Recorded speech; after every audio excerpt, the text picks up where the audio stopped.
Orcs are one of the classic races of Warhammer 40,000, and fitting with this, they have had codexes throughout the various editions of the game. In fact, they were one of the first races to get a dedicated codex of their own back in first edition with the Here We Go Freebooters books, which sadly I don't have. I didn't buy them at the time, and now they're very expensive. What I do have is a lot of the old figures from Rogue Trader, and today, in keeping with the previous couple of videos I've done, I'm going to look at using these first edition figures to make an army that works with the latest version of the army book, which is this one. This is the 8th edition codex. We might be getting a 9th soon, which could change a few things, but for now I'm going to see what I can do with first edition figures and this codex. I'm going to start with the command element of my army, and all of these figures come from the later part of the Rogue Trader era, where Games Workshop was producing a lot of miniatures that had a metal body and then you put on plastic arms and weapons, and most of these fit that pattern. We have here a war boss who is the only one that doesn't have a plastic arm. He was a single pose metal figure, and you'll notice immediately that this war boss doesn't look the size of a war boss, and that is because in the earlier versions of the game, orcs were little more than green humans. They didn't keep growing throughout their lives, so you didn't get the massive disparity in size between the regular orc boys and the war boss. And if I just bring in a 5th edition war boss to illustrate that, you can see there's a massive difference in the size of the figure. And to try and compensate for that, what I've done is just rebased some of these to 40mm bases, so they occupy the same area on the battlefield. And moving on from the war boss, I have a weird boy. I don't know why this guy really needed this plastic arm, since there's no weapons he would really hold. A pain boy. Now, for the pain boy, I've actually chosen a bad doc figure from the Freebooters range of orcs. Freebooters were sort of the outcasts of orc society. Yes, even orcs had a sort of underworld. There were mercenaries and pirates and things such as Chaos Renegades and even Genestealer cultists amongst the orcs. But I just think this guy looks far more vicious than the regular pain boys do, so that's why I've chosen him for this little army. And finally, I have 2 mech boys. A regular mech boy here is with this was a bolt pistol at the time, because they didn't start using different weapons until 3rd edition. Everybody used bolters and las cannons and heavy bolters, regardless of what race they were. And of course I have a big mech, again, mounted on a 40mm base to compensate for the fact that the figure isn't that big. And he has got the first version of the shock attack gun. And with that little lot, I have a nice range of character models to lead my army. Now we come on to the core of any orc army, and those are the boys. And as with other ranges in Warhammer 40,000, orcs started off with single pose metal figures, and that's what I've got here. And you'll notice a lot of these really do have a single pose, but some of the details such as armor plates and headgear are different. That's because they come from a box set called Thrugbullneck's Orc Raiders. It's one of the first sets I got for Warhammer 40,000 actually, and the very first orcs. And in that you've got Thrugbullneck himself, his second in command Rook, and a nameless squad leader supported by a heavy bolter. It's a single pose figure again with an integral heavy bolter, and then you've got a mix of 13 of these other figures that I have added to over the years, and I've got some extra heavy bolters as well, to the point where I can field 3 full squads of them. And I also have a 4th squad that uses other figures from the orc range that were available in the regular blister packs. I've used a couple of the Bullnecks Orc Raider figures as well to round out the squad, but otherwise you can see that even in the single pose days there were different poses available. And then we move on to the next generation of Orcs, and this is when Games Workshop went to its either all plastic figures. Again, you got about 30 odd figures for £10, that was standard at the time, or you got metal cord figures with plastic arms and weapons, such as this Evil Sun's knob here, and this Snakebite knob here. This Snakebite knob is actually a freebooter again. It's just he's the knob figure I had to hand to lead this squad. And it's also at this sort of time that you began to be able to field squads with pistols and close combat weapons in far greater numbers. Before that, as I said, Orcs were little more than green humans, and they all had rifles.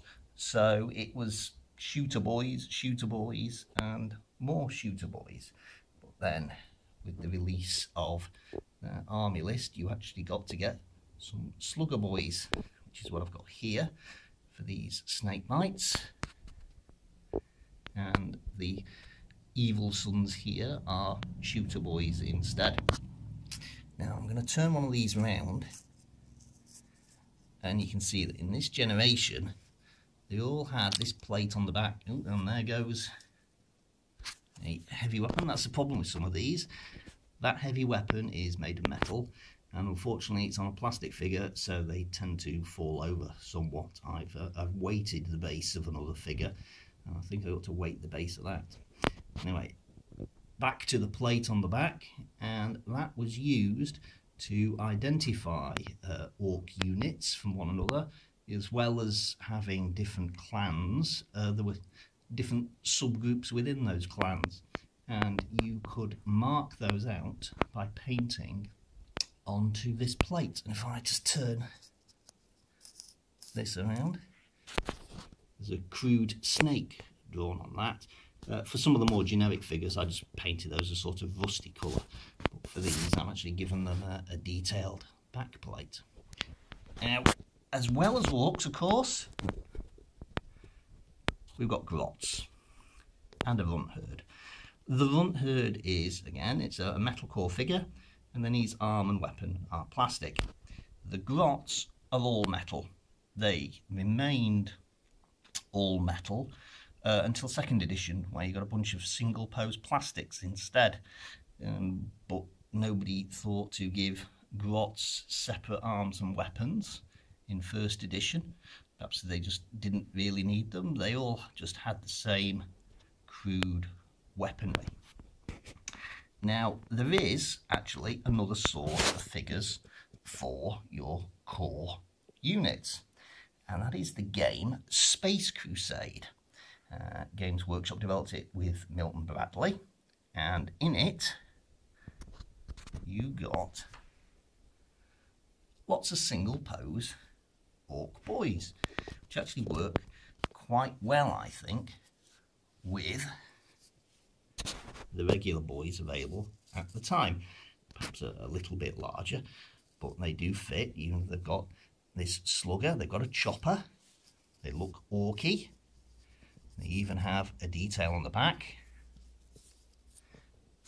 and so I've got a unit of 10 of them.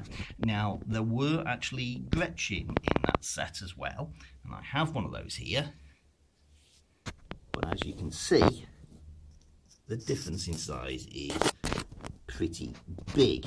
This Gretchen is about as tall as an Orc, so I don't think they work terribly well. So although I have some of them, I'm not using them in this army. They'd look out of place, and I'm sticking with just the single pose metal figures for the Grots. Also in common with some of the other Warhammer 40,000 ranges at the time, Orcs had some heavy weapon gunners where you got a single pose body and a separate metal heavy weapon that you would simply glue onto his shoulder. And I found these quite useful for making some of the more specialised units of Orcs.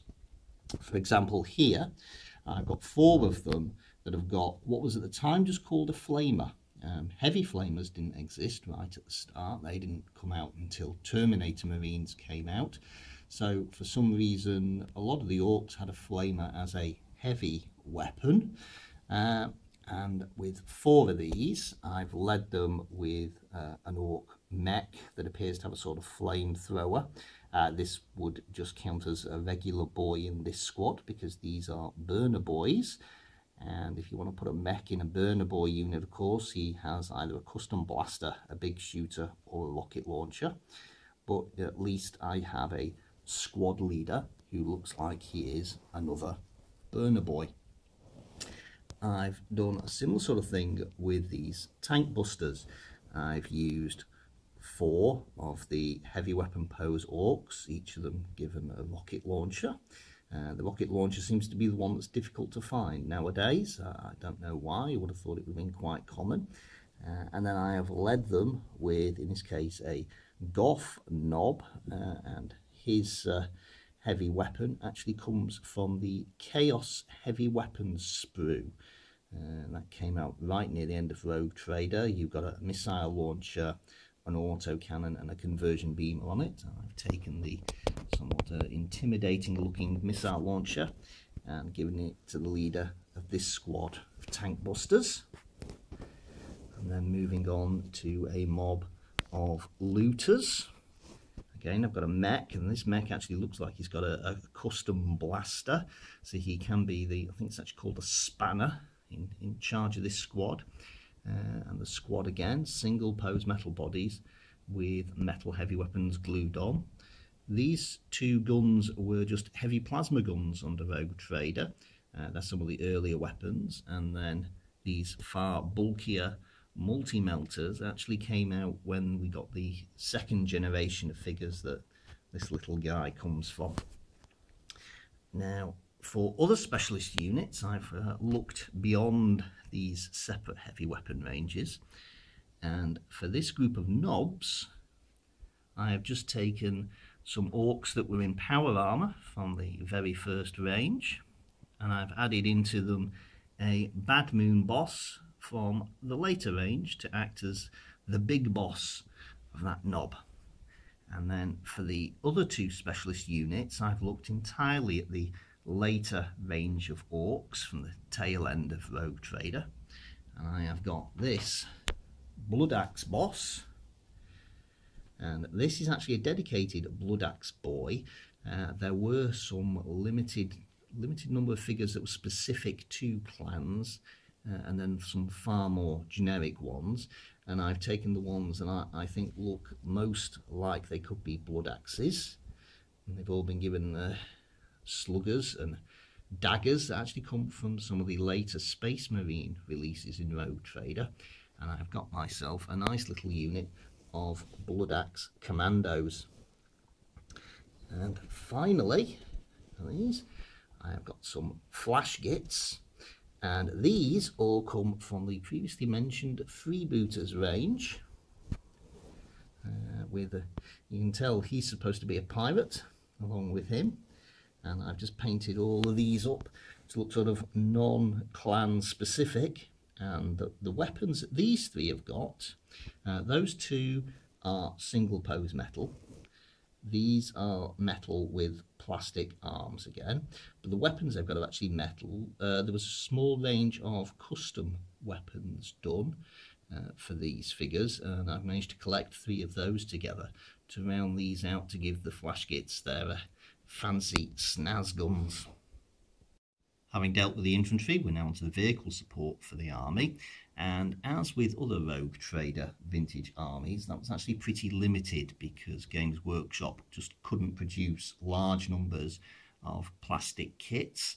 But orcs did get their own version of bikes. These were released at about the same time as their dedicated army books were. Now this particular squad have got plastic orcs on as riders. That's because I got them as part of a deal that came from Games Workshop. But if you just went out and bought the bike itself, then you got a metal rider to go on it. And you can see that the configuration of these bikes is pretty much the same now as it was then. It's just a nice little lightweight chassis with a couple of big guns on it. And as well as the standard bikes, we also have some knob bikes.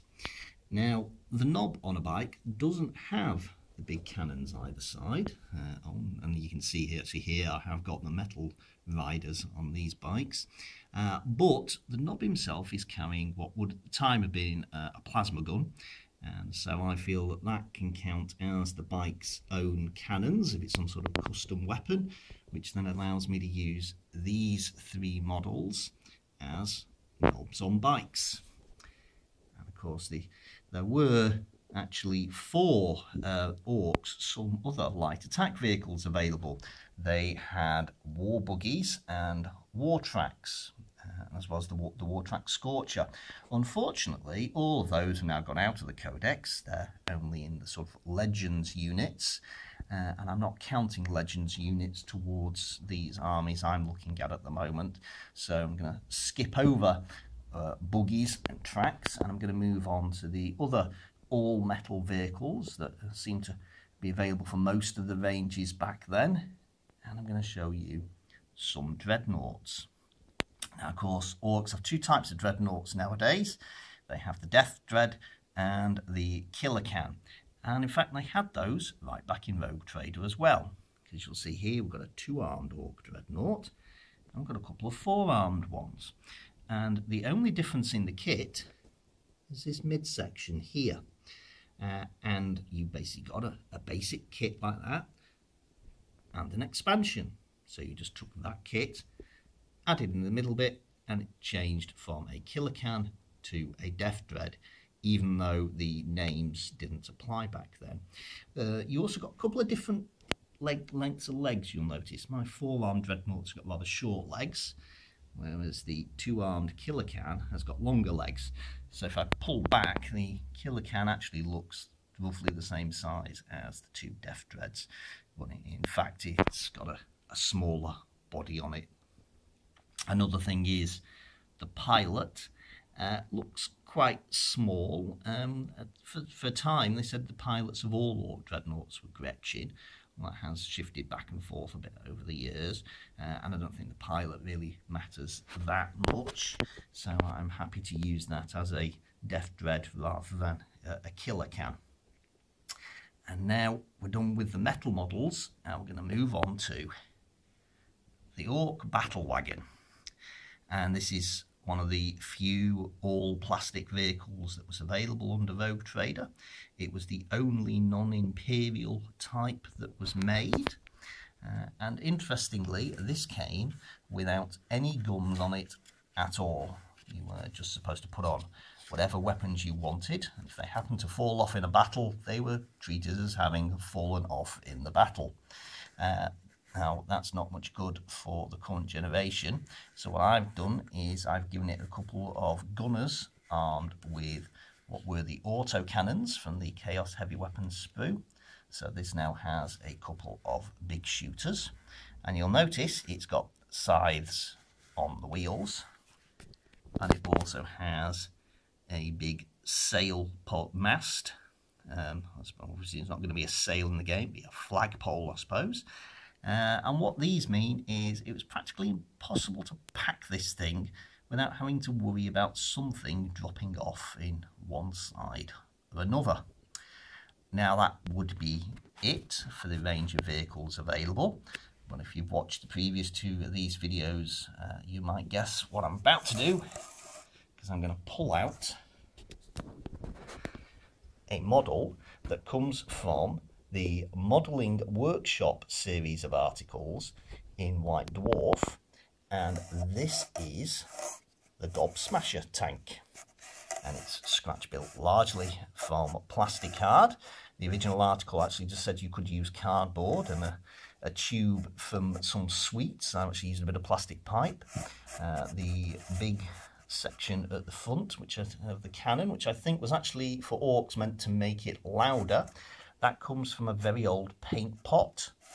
You can see there's a piece of a rhino here. The lid of the paint pot formed the cupola, and I've put some plastic bases on, in some places. The exhaust pipes are made from pens and a bit of wire grill, but apart from that, it's all just plastic card. And this can be treated as a gun wagon.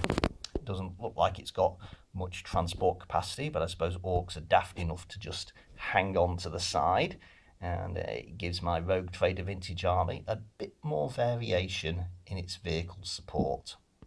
I'm going to close with this shot of my entire Rogue Trader Vintage Orc army, all neatly lined up in exactly the way that orcs would never ever do. And I'm going to say thank you for watching. I hope you've enjoyed this look back at these vintage figures.